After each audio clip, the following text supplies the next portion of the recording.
She made her debut in the film The Golden West in 1932. Out of my way, 8-ball. Who wants to get in your way? Hey, you, wait a minute.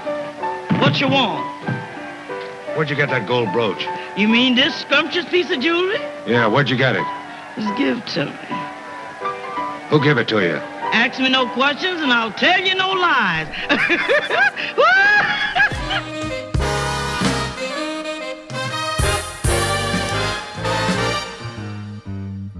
Susan B. Anthony and Sojourner Truth paved the way for women all over the world to be able to make their marks in history. Women just like Hattie McDaniel. In 1939, she became the first African-American woman to leave her mark on Hollywood. Hattie McDaniel was born June 10th this month in history in 1895. She was one of the 13 children born to Henry and Susan McDaniel in Wichita, Kansas. Both of her parents were former slaves. After the abolition of slavery, her father became a Baptist preacher whose services were filled with spirituals sung by Hattie's mother. Her family also formed and toured stage plays and took their show to Colorado in 1900.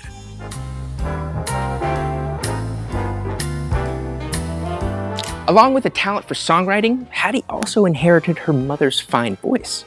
She received her first glimpse of fame when she became the first Black woman to ever transmit her voice over American radio at Denver's KOA radio station.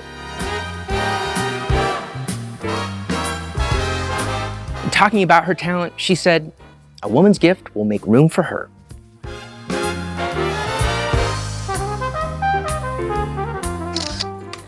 At 6 years old, Hattie knew she would become an actress.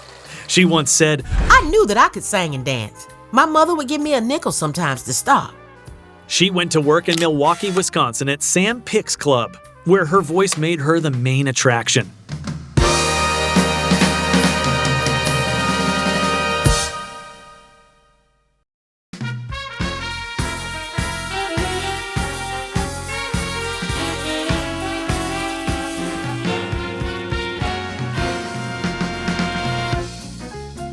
She enjoyed her successful stage career until she decided to take her talents to Hollywood in 1931. Her first job in Los Angeles was for a local radio show, The Optimistic Do-Nuts, where she voiced a character named Hi-Hat Hattie. She made her debut in the film The Golden West in 1932. Out of my way, 8-ball. Who wants to get in your way? Hey, you, wait a minute. What you want? Where'd you get that gold brooch? You mean this scrumptious piece of jewelry? Yeah, where'd you get it? Just give it to me. Who gave it to you? Ask me no questions and I'll tell you no lies.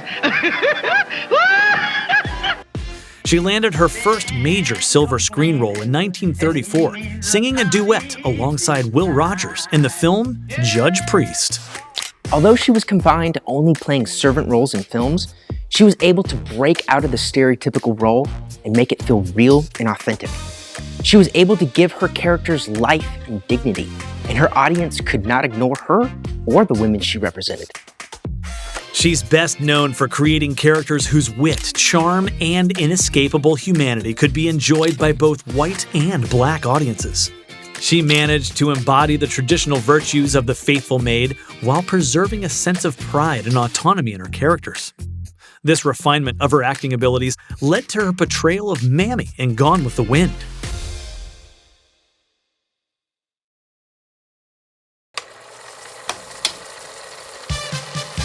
She solidified her place as a Hollywood legend in 1939 when she became the first African American to win an Academy Award for her role in what is known as one of the greatest movies of all time, as Mammy in Gone with the Wind.